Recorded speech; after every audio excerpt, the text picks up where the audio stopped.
At this exact second, lights are on in trading desks across London and Frankfurt that should be dark on a Sunday night.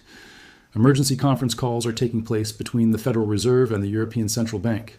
The global banking system is bracing for impact. Why? Because of a 3-page document that is sitting on the desk of the incoming President of the United States. A document that will be signed into effect in less than 24 hours. I have seen the details.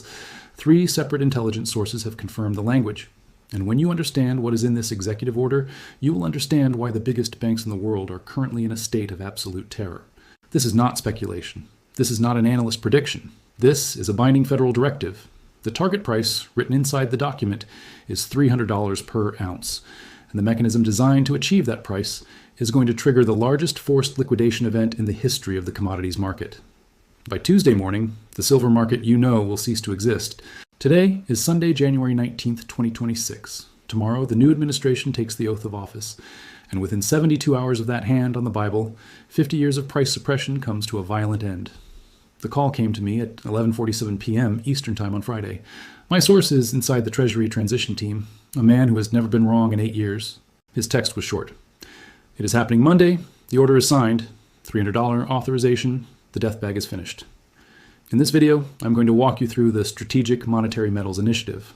I will show you the exact math that guarantees a COMEX default, and I will explain why the banks holding short positions are mathematically dead. What makes this executive order unprecedented is how it begins. It doesn't start with policy. It starts with a formal finding.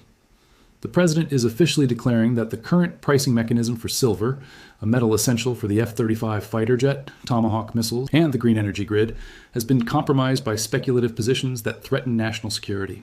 Do you understand the gravity of that sentence? For decades, regulators denied manipulation. Now the White House is making it the official stance of the U.S. government, and they are launching 3 immediate actions to fix it. Action 1. The Department of Defense is ordered to establish a strategic silver reserve of 50 million ounces immediately. To you, 50 million might just be a number. But in the physical market, it is a nuclear bomb. The entire registered inventory of the COMEX, the silver actually available for delivery, is only 18 million ounces. The government is demanding 3 times more silver than physically exists in the vaults. And here's the kill shot. The order authorizes the DoD to acquire this metal, regardless of price impact. They have authorization to pay premiums up to 300% above the spot price. Silver closed Friday at 74. 300% above that is 296. This is the government setting a new floor price. They are telling the market, we will pay $300. Try to stop us. They are telling the market, we will pay $300. Try to stop us. But Action 1 is just the demand. Action 3 is the weapon designed to destroy the banks. We have talked about the death bag on this channel, the massive concentrated short positions held by entities like Deutsche Bank and HSBC. They have suppressed the price by selling paper contracts they can never deliver. The new executive order directs the CFTC to implement emergency position limits within 30 days. Currently, a bank can hold paper contracts representing 150 million ounces. The new limit? 15 million ounces. That is a 90% forced reduction. Let's do the math that is keeping bankers awake tonight. The death bag is currently short roughly 215 million ounces. Under the new rules, they are legally required to buy back 193 million ounces of that position in the next 30 days. They have to buy 193 million ounces in a market where the Pentagon is already buying 50 million ounces, and the COMEX only has 18 million ounces. There's no silver for them to buy. If they are forced to cover at the government's new price of $300, these banks are looking at a loss of $270 per ounce. 215 million ounces times a $270 loss equals $58 billion. That is a solvency event. That is bankruptcy. This isn't just a bad trade. This is an execution. The incoming administration is effectively telling these banks, you created the manipulation. You can die with it. So, what happens on Tuesday? The COMEX will likely declare force majeure. They will admit they cannot deliver the metal.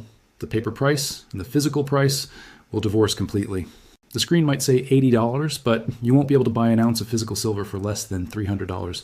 This brings me to the most critical warning for you. The executive order contains language about reporting requirements. It appears that any private holding above 1,000 ounces may need to be registered with the Treasury. This is not confiscation, yet, but they want to know where the metal is. If you own physical silver, the dealers are about to pull their inventory. They will not sell to you on Monday because they know the revaluation is coming. Do not sell your stack. I repeat, do not sell. You're going to see volatility that makes Bitcoin look stable. You're going to see margin calls that wipe out hedge funds. But the trajectory is mathematically locked in. The US government has decided that silver is a strategic asset, not a paper toy. Tomorrow, the era of suppression ends. The death bag detonates. And those of you who held through the manipulation will finally see the true value of real money. Stay awake. Watch the opening bell. The game is over.